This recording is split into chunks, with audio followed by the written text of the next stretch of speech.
ఆయన అభివృద్ధిని చేసే సంవత్సరం. దేవునికి స్తోత్రం. హల్లెలూయా.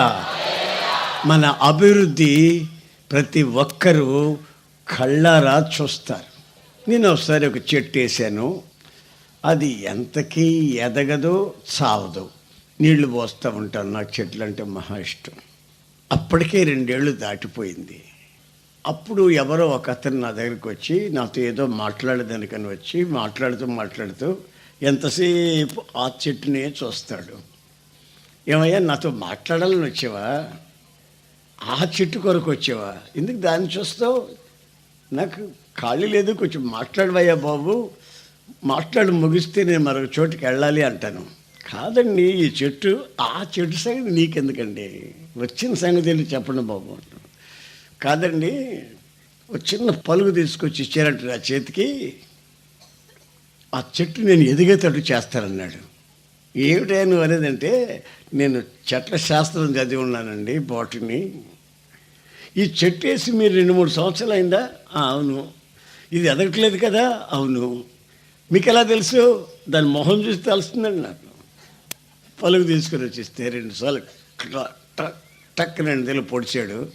పొడిచి అలా లేపితే ఇంతలో రాళ్ళు, గుండ్రాళ్ళు ఉన్నాయి దాన్ని వేళ్ళకి దగ్గర. అవి ఎలాగ తీసాడు, 4-5 రాళ్ళు తీసి బయటపడేసాడు. ఇంకా ఉన్నాయో లేదు చెక్ చేశాడు, చూస్తే లేవు. ఇక చూడండి ఎస్ఆర్ గారు, మళ్ళీ నేను 6 నెలల్లో వస్తాను ఇటువైపు, చెట్టు ఎలా ఉండదో ఒకసారి చూడండి అన్నాడు. ఇది ఎదగాలనుకుంటే, అభివృద్ధి చెందాలనుకుంటే, పుష్పించాలనుకుంటే, ఇది పూతబట్టి కాయలు కాసి ఫలితం ఇవ్వాలనుకుంటే దీనికి చేయవలసిన కొన్ని పనులు ఉన్నాయండి. అవి చేస్తే కానీ ఇది పుష్పించదు, ఫలించదు. మన ఉద్దేశం పరిపూర్ణంగా మనం దీన్ని తీసుకొచ్చి ఇక్కడ నాటినటువంటి ఆ పర్పస్ నెరవేర్చబడదు గనుక అదేదో మనం చెయ్యాలి. అతను ఎప్పుడైతే ఆ చెట్ల శాస్త్రాన్ని బాగా చదివాన్నాడో, నేను ఆయన పిలుచుకెళ్ళి ఇంకో చెట్టు చూపించి దీని సంగతి కూడా తేల్చడం బాబు అన్న. మన జీవితంలో చాలా కాలం నుంచి ప్రభువుని నమ్ముకున్నట్టు, ప్రార్థన ఉన్నట్టు, చిల్లర మార్చి సందాలు వేస్తున్నట్టు, కూటాలు ఎక్కడ పెట్టినా అక్కడికి పోవడం రావడం, మనం అనుకుంటున్నాం రిలీజియస్ మైండ్ మంది, భక్తులమి అని.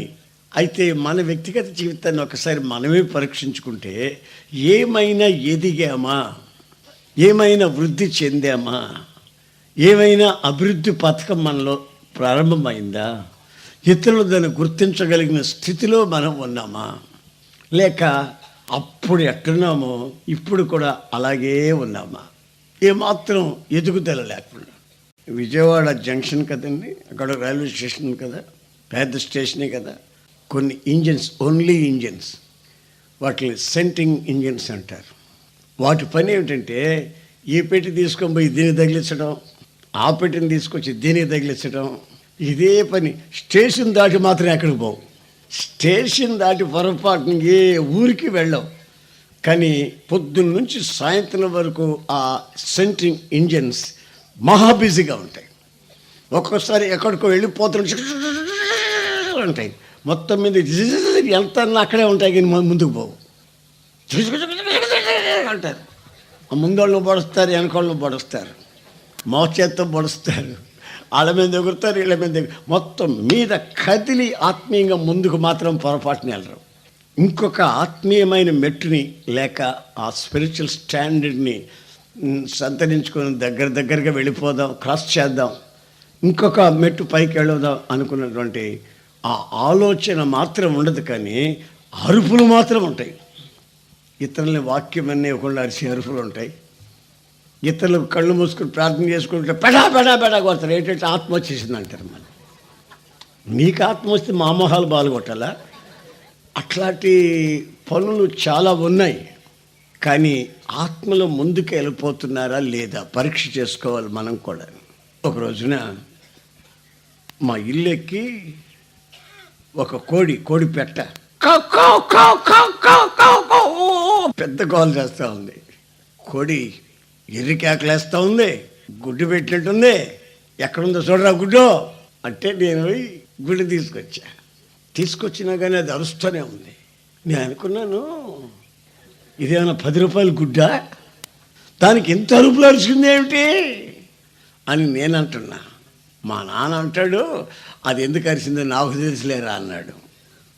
ఈ సంవత్సరం ఆయన అంటాడు, మిమ్మల్ని నేను అభివృద్ధి చేస్తాను.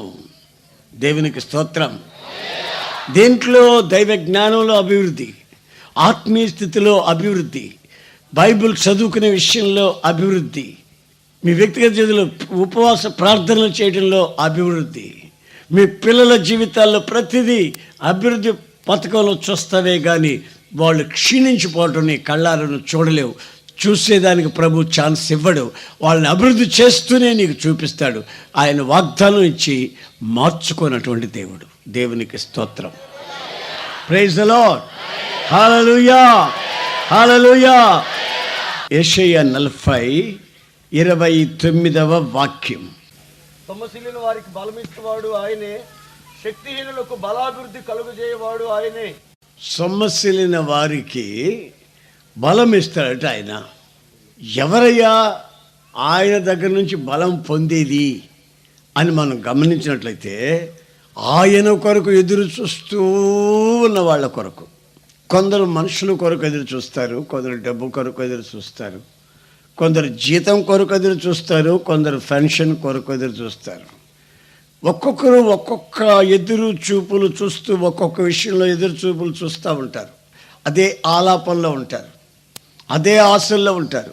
అయితే దేవుని కొరకు ఎవరైతే ఎదురు చూస్తూ ఎదురు తెన్నులు చూస్తూ ఉంటారో వాళ్ళకి ఆయన ఏం చేస్తాడంటండి చెప్పండి?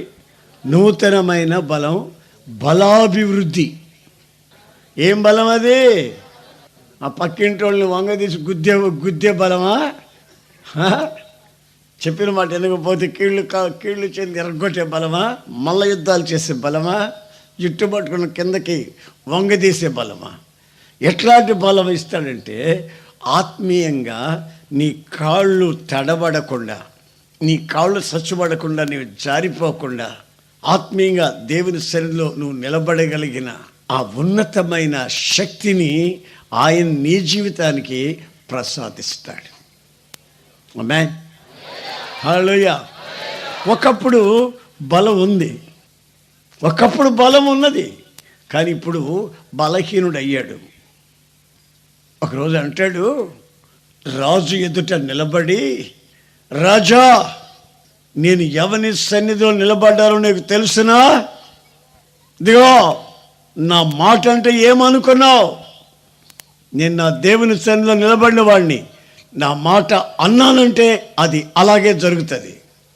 వర్షం రమ్మంటే వస్తుంది, ఆగమంటే ఆగిపోద్ది. అగ్నిని కురవమంటే కురుస్తుంది, ఆగమంటే ఆగిపోద్ది. అంతటి మాట కలిగి, బలమైన మాట కలిగిన వాడిని. ఎందుకు? ఆయన సన్నిధిలో నిలబడ్డాను గనుక అని రాజు ఎదుట భయపడకుండా సవాలుగా మాట్లాడాడు. ఆమేన్, ఆమేన్. ఆయన భార్య సంగతి ఈయనకు బాగా తెలుసు. ఆయన భార్య ఎవరో తెలుసా? యెజబెల్. భయంకరమైన మనిషి. రాజుగారు కొంచెం మెత్తగా ఉన్నా ఆ మనిషి మహామూర్ఖురాలు. మనిషిని దొంగ సాక్ష్యాలు చెప్పించి నడివీటిలో ముక్కలు ముక్కలుగా నరికించగలిగినటువంటి ధైర్యశాలి, భయంకరమైన మనిషి. అంతటి పౌరుషం కలిగిన ధైర్యశాలి అనే మనిషి అక్కడ ఉందన్నా కానీ ఏమీ భయపడకుండా ధైర్యంగా సవాలుగా మాట్లాడాడు. చివరికి ఏమైంది? ఆ పాడు మనిషి ఒక ఉత్తరం రాసింది, చంపేస్తాను నిన్నని. ఇంకేమీ లేదు, SMS, చంపేస్తాను నిన్ను. ఒకటే మాట. గడ్డలాడిపోయి వణికిపోయి, ఇంతటి బలమైన వాడు బలహీనుడైపోయి ప్రాణాన్ని కాపాడుకోవాలని ఈ ఏలియా ప్రవక్త పరిగెత్తి పరిగెత్తి పరిగెత్తి పరిగెత్తి పరిగెత్తి పరిగెత్తి ఒక చెట్టు క్రింద ఏం చేశాడో తెలుసా? పడుకోలా, ప్రార్థన చేసి పడుకున్నాడు. ఏమని ప్రార్థన చేశాడు? ప్రభువా, తండ్రి, ఇక నా బ్రతుకు సాలో. ఎందుకు బతకాలయ్యా? నేను బతుకు ఏం ఉద్ధరించానయ్యా? నేను బతికి ప్రయోజనం ఏమిటి అని మరణాపేక్ష కలిగిన వాడే, చస్తా నేను బతకనా, చంపేయ్ అని వెర్రి కేకలేస్తున్నాడు. నేను కానీ అక్కడ ఉంటే ఏమనేవాడిని తెలుసా? సంపుతాను, నా దగ్గరేమో పారిపోయి వచ్చావు. ఈ అడవిలో చంపేవాడు ఎవడు లేడు, నిన్ను ఇక్కడ చంపేయి అనకపోతే ఏమైంది? భార్య భర్తల మధ్యలో కొట్లాట వచ్చింది. చెరువులో దూకి చస్తా అంట పరిగెత్తింది. అటు పరిగెత్తిన వెంటనే చినుకులు పడ్డాయి. ఇంటికి మళ్ళీ పరిగెత్తుకొచ్చింది. రే పెద్దడా గొడిగి, నేను చెరువులో దిగి సవాలు రారింది. అమ్మ, చెరువులో దిగి సచ్చేదానికి గొడిగేందుకు అమ్మ అన్నాడు వాడు. తల తడిస్తే ఆరదరా. ఇట్లుంటాయి మా వ్యవహారాలు. ఆ గొలుగుతో కొండ మీదకి వెళ్ళే దారిలో అటువైపు ఇటువైపు ఇళ్ళు ఉన్నాయి. ఆ ఇళ్లలో వాళ్ళకి ఒక అలవాటు, ఆచారం. ఏమిటి వాళ్ళ ఆచారం అంటే, సిలువను మోసుకుని వెళ్ళే వ్యక్తిని ఒళ్ళంతా కొట్టేస్తారు కదా, రక్తగాయాలు అయిపోతాయి కదా, బలమైన సిలువను మోస్తూ తీసుకెళ్ళిపోతారు కదా. అప్పుడు ఆ నొప్పులు, ఆ బాధ అతనికి తెలియకుండా ఉండాలని అటువైపు ఇటువైపు దారిని వెళ్ళేవాళ్ళు, ఆ ఇళ్లలో ఉన్నవాళ్ళు స్త్రీలు మత్తు పదార్థాలు తీసుకుని వచ్చి ఆ నొప్పి తెలియకుండా ఉండేటట్లుగా వీడు ఈ మోసుకుని పోయే వ్యక్తి దొంగ బందిపోటు మత్తులో ఆ దెబ్బలు తింటూ వెళ్ళిపోవాలని, ఆ పుణ్యం సంపాదించుకుందామని వాళ్ళు అంతంత పాత్రలో ఆ మత్తు పదార్థాలు తెచ్చి అలా మోసుకుని పోయే వాళ్ళకి తాగిపిస్తారు. పుణ్యం కొరకు వాళ్ళ అలవాటు, స్త్రీల అలవాటు. ఆ పాత్రను తీసుకుని వచ్చి అలాగే యేసు ప్రభు కూడా అందించారు. అయ్యా, నీ బాధలు, నీ కష్టాలు, నీ రక్తగాయాలు, ఈ శ్రమలంతా నువ్వు మర్చిపోయేటట్టుగా, నీకు అది బాధగా ఉండేటట్టు కాకుండా మాకు పుణ్యం ఉంటుంది, ఇవి తాగు బాబు అని ఏడుస్తూ అందిస్తే ఆయన పుచ్చుకోలేదు. అమ్మా, నా కొరకు మీరు ఏడవకండి అమ్మా, మీ కొరకు, మీ పిల్లల కొరకు ఏడవండి అమ్మా. నా కొరకు ఏడుస్తున్నాను ఎందుకమ్మా? నేను ప్రాణత్యాగం చేసుకున్నవాళ్ళమ్మా. నా ప్రతి రక్తపు బొట్టు మీకు, మీ పిల్లలకి అభివృద్ధి పథకాన్ని అందిస్తుందమ్మా. మీకే కాదు, దూరములో ఉన్నటువంటి ప్రతి ఒక్కరికి, ప్రపంచంలో ఉన్న ప్రతి మనిషికి నెమ్మదిని, విశ్రాంతిని కలుగు చేస్తామన్న ప్రతి రక్తపు బొట్టు, ఈ బాధ, ఈ శ్రమ మీ జీవితాలకు స్వస్థతను కలుగు చేస్తుంది తల్లి. ఈ శ్రమలలో నేను పరిశుద్ధపరచబడతాను. ఈ నశించిపోయే ఈ శరీరం మహిమగల శరీరాన్ని ధరించుకొని రేపు లేవబోతుంది కనుక ఈ కష్టమేదో, ఈ బాధ ఏంటో, ఈ శ్రమేదో నేను అనుభవించాలి. శరీరంలో ఏమన్నా, ఏది కృషించిపోయినా సత్యవాడికి ఏది కృషిస్తే ఏమైందండి? అయితే ఆకాశం అందున దేవుడు చూస్తున్నాడు.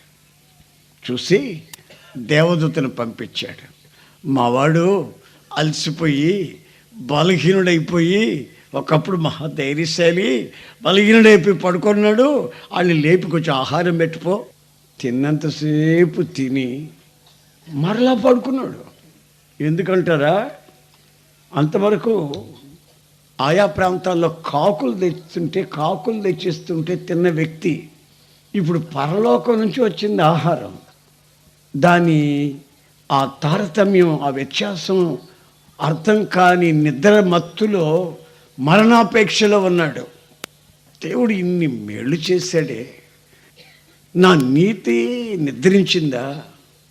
నా యొక్క జ్ఞానం ఏమైంది? దేవుని కొరకు బలపరచబడ్డ నా బ్రతుకు ఏమైంది అని అర్థం చేసుకోకుండా నిద్రలోకి వెళ్ళిపోయాడు. అయినా దేవుడు మరలా అన్నాడు దేవదూతతో, మరలా అతని లేపు, నేను వాగ్దానం చేశాను, నేను బలాభివృద్ధిని కలుగు చేసేవాడిని. నా కొరకు కనిపెట్టిన వాళ్ళని బలాభివృద్ధి కలుగు చేసేవాళ్ళు. లేపు.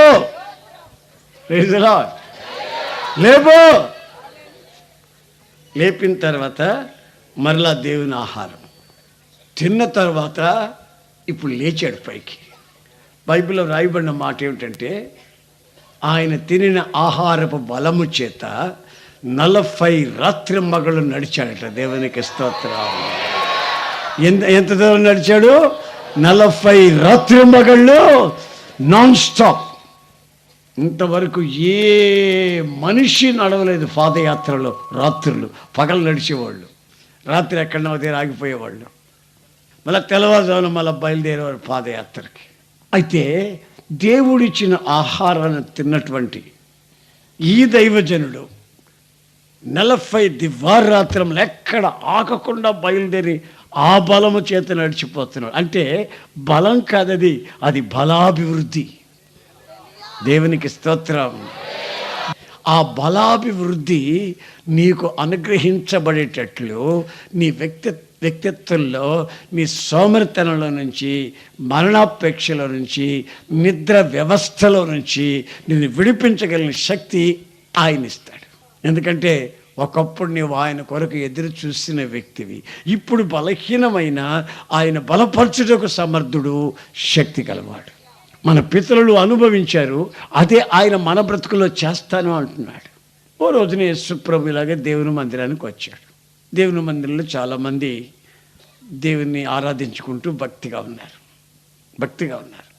యేసు ప్రభు వచ్చిన వాళ్ళందరినీ ఒక్కసారి కలయ చూశాడు. ఏమా, ఇదిగో నీకే చెప్పేది, ఇదిగో వినబడుతుందా? నీకు వినబడలేదా?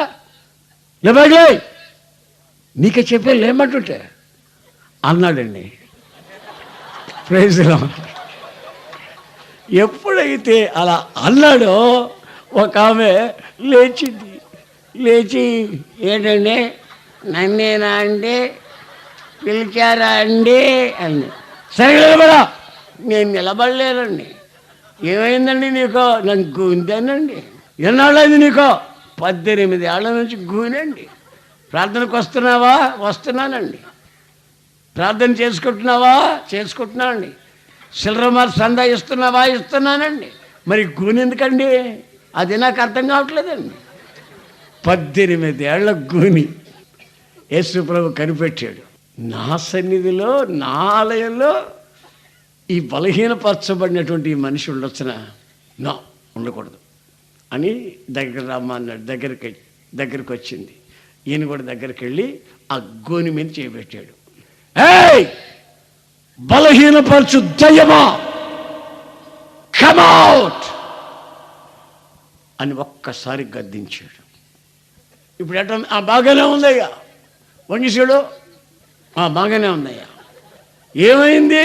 అదే బలహీనపరచు దయ్యమా, బయటికి రాన్నవే.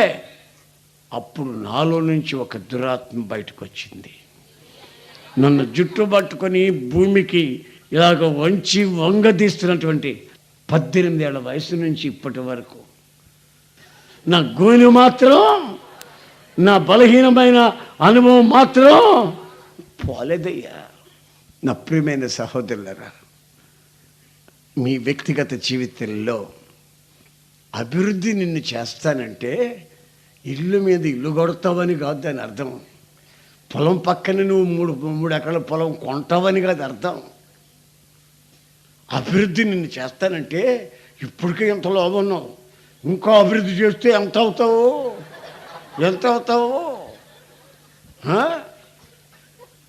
ఆ రోజు నాకు పేపర్లో ఒక ఆయన చూపించాడు. గుమ్మాన్ని బగలు కొడతా ఉన్నారు.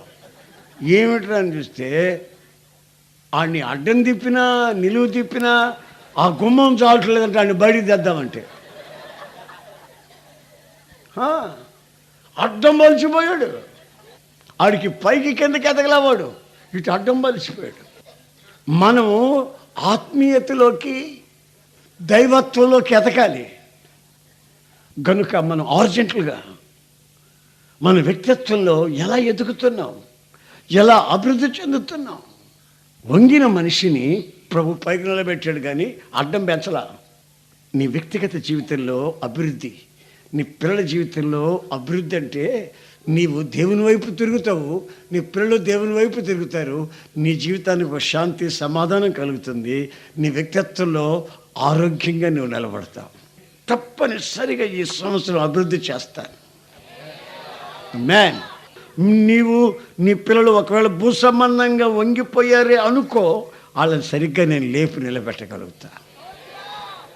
బలాభివృద్ధి. నా మాటని ఒక్కసారి దండం పెట్టి చెప్తున్నా. ఈ సంవత్సరం మిమ్మల్ని అభివృద్ధి పరిచే సంవత్సరం ఇది. నీవు ఆత్మలో అభివృద్ధి చెందుతావు. ఆమేన్. ఉపవాస ప్రార్థనలో అభివృద్ధి చెందుతావు. పరిశుద్ధాత్మలో రెండంతల అభిషేకాన్ని నువ్వు పొందుతావు. నీలో నుంచి ప్రవచన వాక్యాలు బయలుదేరుతాయి. నీ ద్వారా సంఘం అభివృద్ధి చెందుతుంది. నీ ద్వారా విశ్వాంతం కదిలించబడబోతుంది. నీ కుటుంబాలు కదిలించబడతాయి. నీవు కానిది, నీవు లేనిది ఉన్నట్టుగా చూడగలిగిన సంవత్సరం ఈ సంవత్సరం. ఆశీర్వదించబడిన సంవత్సరం, నీవు అనుభవించే సంవత్సరం. యెహోవా కొరకు కనిపెట్టే వాళ్ళని ఆయన బలపరచువాడు, బలాభివృద్ధి కలుగు చేయవాడు. దేవునికి స్తోత్రం కలుగును. ఒకసారి పౌలు అంటాడు, నేను అప్పుల్లో వాడిని, నేను పౌలు వాడిని, నేను బర్నబాస్ వాడిని, నేను ఆ సంఘస్థుడిని ఈ సంఘస్థుడిని పిచ్చి పిచ్చి వేసాల ఇద్దరా బాబు. ఒకరేమో విత్తనం వేశారు, మరొకరేమో నీళ్లు పోస్తారు, ఇంకొకరేమో ఎరువేశారు. అంతే. ఇంక్రీజ్ చేసింది ఎవరో తెలుసా? దేవుడే. ఆమేన్. మన యొక్క అభివృద్ధి, మన ఆయుష్ ఎవరి చేతిలో ఉందో తెలుసా? అదిగో ఆయన చేతిలో. సముద్రపు అగాధాలలో వెళ్తున్నా ఆయన చేతిలో మనం ఉన్నాం. ఆకాశ గగనాల్లో ఎగురుతున్నా ఆయన చేతిలో ఉన్నాం. జలములలో పడి వెళ్ళవలసి వచ్చినా ఆయన చేతిలో ఉన్నాం. అగ్ని మధ్యలో నడవలసి వచ్చినా మనం ఆయన చేతిలో ఉన్నాం. ఆయన చేతిలో నుంచి మనల్ని ఈడ్చుకుని వెళ్ళేదానికి ఎవ్వడికి చేత కాదు. మన ఆయుష్ ఆయన చేతిలో ఉంది. ఎవ్వరూ నీ జీవితాన్ని ఏమి చేయలేరు. కారణం, నీవు ఆయన చేతిలో ఉన్నావు. ఆయన పట్టుకొని ఉన్నాడు. అందుకే ఆయన అన్నాడు, నా బలమైన హస్తంలో మీరు దీన మనస్కులై ఉండండి, తగిన సమయమందు నిన్ను నేను హెచ్చింప చేస్తాను, నిన్ను ప్రమోట్ చేస్తాను. ఎప్పుడు నీ వ్యక్తిత్వంలో ఆ హ్యూమిలిటీ, దీనత్వం ఎప్పుడైతే వ్యక్తిత్వంగా నీ జీవితంలో కనిపిస్తుందో, ఆ వ్యక్తిత్వాన్ని బట్టి నిన్ను నేను తగిన సమయంలో హెచ్చిస్తాను. నా చేతులను మరుగై ఉండుము. అందుకే యోహాన్ అంటాడు, బాప్తిస్మిచ్చే యోహాను, ఆయన నాలో పెరగాలి, నేను ఆయనలో ఏమైపోవాలి? తరగాలి. నేను తరిగిపోవాలి, ఆయన నాలో పెరగాలి. సాతాన్ గాడు వచ్చి చూసినప్పుడు నేను వాడికి కనబడకూడదు, ఆయన చాటును నేనుండాలి, వాడి కళ్ళకి ఆయన కనబడాలి. అప్పుడు వాడు నన్నేమీ చెయ్యలేడు. సాతాన్ గాడు దగ్గర పోజులు పెట్టి గారు కనబడ్డామో వాడు ఒక కన్ను కనిపెడతానే ఉంటాడు. మన పోజులన్నీ ఆపి ఆయన చాటుకి వెళ్ళిపోవాలి. మనలో ఆయన ఇంక్రీజ్ కావాలి.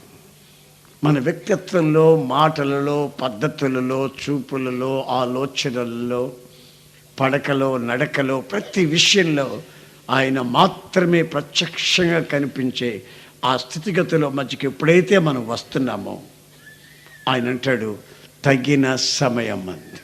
ఆ రైట్ టైం వచ్చింది. అదే 2010 సంవత్సరం. ఆ సమయం వచ్చింది, ఆసన్నం అయింది. హల్లెలూయా. నీ కన్నీటికి ముగింపు, దరిద్రతకి ముగింపు, నీ కాలు జారి తడబడిపోతున్న నీ నిందలకి, అవమానాలకి, సమస్తానికి ఒక ముగింపు వచ్చింది. ఆయన నిన్ను ఇంక్రీజ్ చేయాలని, అభివృద్ధి చేయాలని, నిన్ను ప్రమోట్ చేయాలని కోరుకుంటూ ఉన్నటువంటి ఆ సంవత్సరానికి మనం వచ్చి పడ్డాం. 2010. ఆమేన్. హల్లెలూయా. ప్రభు అంటాడు, కాలం పోతే మళ్ళా రాదు. నీ వయసు దాటిపోతే మరలా ఆ వయసు మళ్ళా నీ బ్రతుకులోకి రాదు.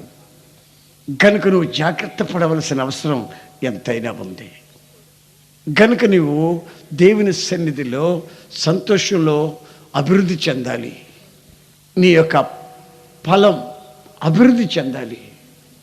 నీవు దేవుని కొరకు ఇస్తున్నవే కానుక, అది కూడా ఎదగాలి. మీకు ఒక సంగతి చెప్తాను చూడండి. నేను మద్రాసులో ఉంటున్నప్పుడు చెన్నైలో ఒక రోడ్డు మార్జిన్లో ఒక ఫ్యామిలీ ఉండేది, క్రిస్టియన్ ఫ్యామిలీ. మా ఇంటికి వచ్చి ఒక చిన్న ప్రార్థన చేస్తావా, నా కొడుకు విచ్చలవిడిగా ప్రవర్తిస్తున్నాడు, నా కూతురు మతి మరుపుది అని ప్రార్థన చేపించారు. ప్రార్థన చేశారండి. ఆ కష్టాల్లో, ఆ బాధల్లో కూడా 2 రూపాయలు కానుకిచ్చింది, వెళ్ళిపోయారు. ఆ తర్వాత మా పెద్ద పాస్టర్ గారు నన్ను కలకత్తా వెళ్ళమన్నాడు. వెస్ట్ బెంగాల్లో 2 ఏళ్ళు ఉన్నా. తర్వాత మళ్ళీ చెన్నైకి వచ్చినప్పుడు ఆ ఇంటికి వెళ్ళి చూడాలనిపించింది. ఆ ఇంటికి వెళ్తామని వెళ్తే అక్కడ ఇల్లు ఒక్కటి లేదు, తీసేశారు. రోడ్ల మీద ఉన్న పక్కన ఇళ్ళని తీసేశారు. అక్కడ ఒక అతను అడిగితే, ఏమండి ఇక్కడ ఇళ్ళు వరుసగా ఉన్నాయి, ఏమైనాయి?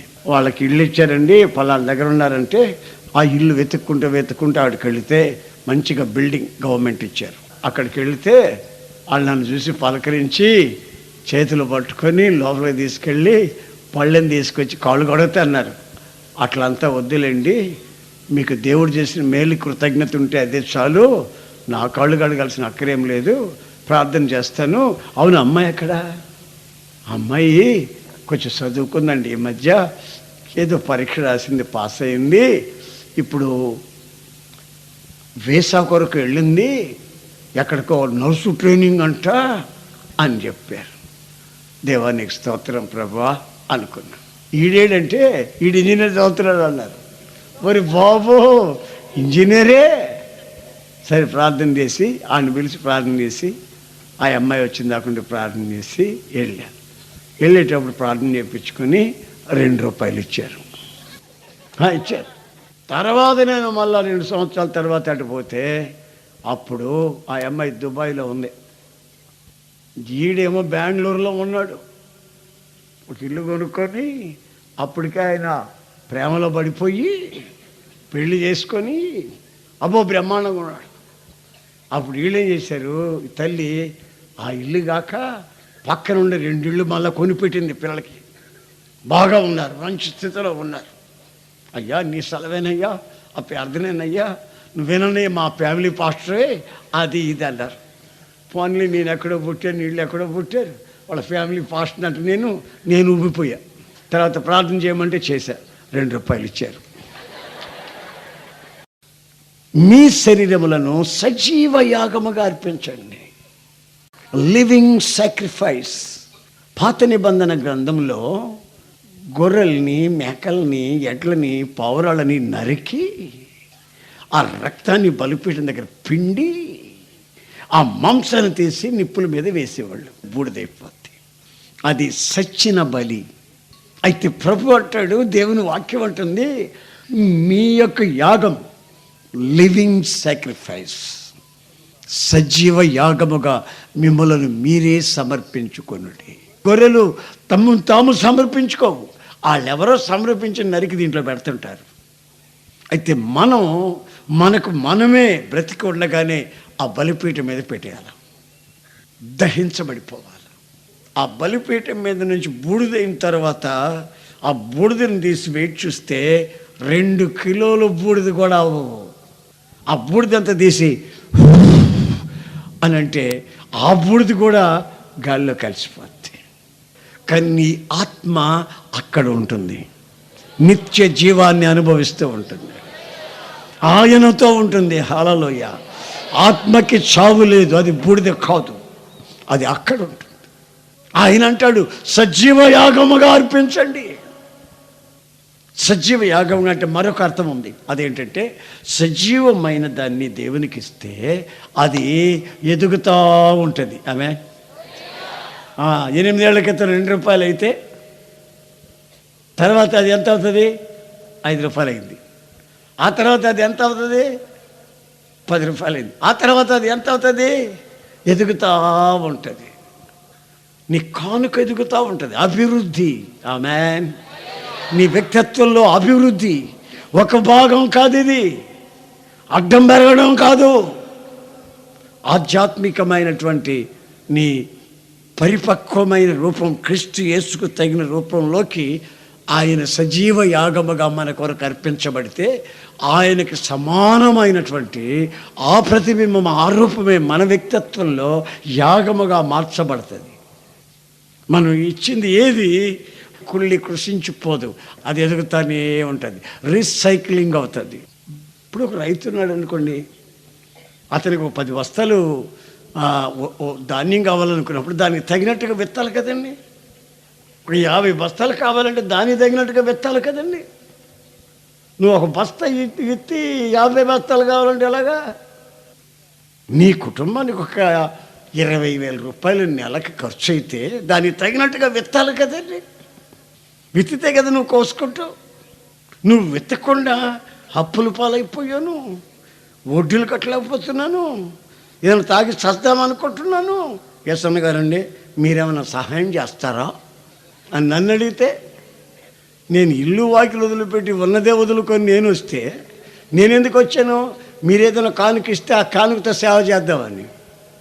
నాకెవరైనా దొరలు ఉన్నానండి, నెల ఆదాయం ఉందండి, ఫిక్స్డ్ ఇన్కమ్. దేవుని బిడ్డలు మేళ్లు పొంది వాళ్ళు ఇచ్చే కానుకతో ఆ అభివృద్ధి పథకంలో మేము కూడా అభివృద్ధిగా దేవుని సేవ చేసుకుంటూ దేవుని కార్యక్రమాల్లో ఆఖరి పైస వరకు ఖర్చు పెట్టుకుంటూ ముందుకు సాగుతున్నాం. ఇప్పుడు నేను దాచుకుంటే ఎవరికి దాచేది? నా వెనక ఎవరున్నారు? డాడీ, ఓ డాడీ నాకు బూడిసులు కొనిపెట్టవా డాడీ అని అడిగేవాడు ఉన్నాడా? డాడీ ఫీజు కట్టో, ఫీజు యూనిఫామ్ కొనిపెట్టో అని పిల్లందా? దేవుడు నాకు ఏమి ఇచ్చినా అది ఆఖరి పైస వరకు దేవుని సేవలో ఖర్చు పెట్టి చేతులు శుభ్రంగా ఉంచుకొని ప్రభు పిలిచేవాడు ప్రభు దగ్గరికి వెళ్ళిపోవడం.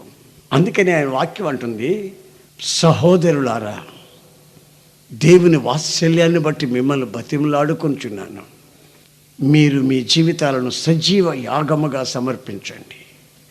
అప్పుడు మీ మనస్సు మార్చబడి నూతన మగుట వలన రూపాంతరము చెందెదరు, అది మీకు బుద్ధి గల ఆరాధన. ఈ సంవత్సరం నిన్ను అభివృద్ధి పరుస్తాడండి, అవునా కాదా? అభివృద్ధి పాడాలని ఉందా లేదా? నీవు నీ పిల్లలు మరి నీ జీవితంలో అభివృద్ధి పథకాన్ని ఆయన ఎదురు చూస్తున్నాడు. నేను వీడికి ఇచ్చి చూస్తాను, వీడు నాకు నమ్మకంగా ఉంటున్నాడో కకృతి బుద్ధులు చూపిస్తున్నాడో చూద్దాం అనుకుంటాడు. మీరు కకృతి బుద్ధులు చూపించారంటే మీరు విత్తిన దానికి తగినట్టుగానే కోసుకుంటారు. మీరు ధారాళంగా విత్తితే ధారాళంగా కోసుకునే అనుభవాలు దొరుకుతాయి. బలహీనులైతే ఆయన బలపరుస్తాడు. నీ శరీరం కృషించిపోతే దాన్ని లేవనెత్తుతాడు. నలుగురిలో నిలబడే ధైర్యం చాలకపోతే చక్రవర్తుల ఎదుట, మంత్రుల ఎదుట, రాష్ట్రపతుల ఎదుట నిలబెడతాడు. ఆమేన్, ఆమేన్. ఒకని ఆయుష్ ఆయన చేతిలో ఉంది, ఆశీర్వాదమైన ఆయన చేతిలో ఉంది. ఆయన చేయి వదిలితే మాత్రం ఏ ఒక్కడు బ్రతకడు. రాజ్యాలు పరిపాలించిన వాళ్ళు బ్రతకరు, బంగారు పళ్ళాల్లో తిన్నవాళ్ళు బ్రతకరు, ప్రపంచాన్ని ఏలిన వాళ్ళు బ్రతకరు. ఆయన వదిలితే ఆయన హస్తములో మనం మరుగై ఉన్నాం. అందుకే అంటాడు, నాలో మీరు వేరుపారి స్థిరపరచబడి అభివృద్ధి చెందండి, నా బలమైన చేతిలో మీరు మరుగై ఉండండి, తగిన సమయం అంద మిమ్మల్ని హెచ్చిస్తాను. తలవల్చండి, అందరు తలవల్చండి, ప్రార్థన చేసుకుందాం.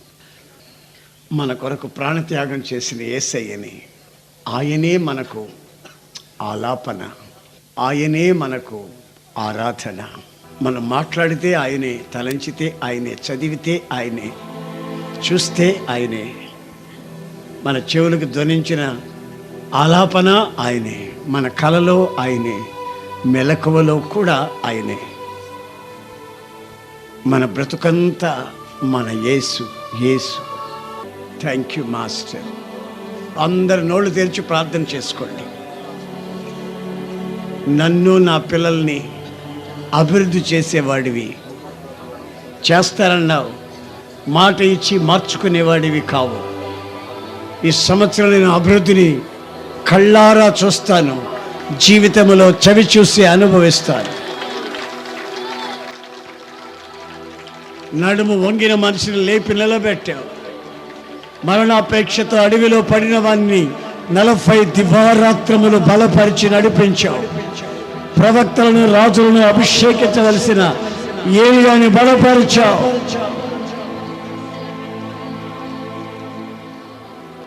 నీ కొరకు కనిపెట్టే వాళ్ళని అభివృద్ధి పరిచే దేవా నీకు స్తోత్రం. అద్భుతమైన కార్యాలు మీరు జరిగించి ఉన్నతమైనటువంటి మహాభివృద్ధి కలుగు చేయబోతుందుకు స్తోత్రాలు చెల్లిస్తూ మిగిలినటువంటి సమయం అంతటిని మీరు ఆశీర్వాదకరంగా మహిమకరంగా జరిగించమని యేసు నామములో వేడుకొనుచున్నాము తండ్రి. ఆమేన్.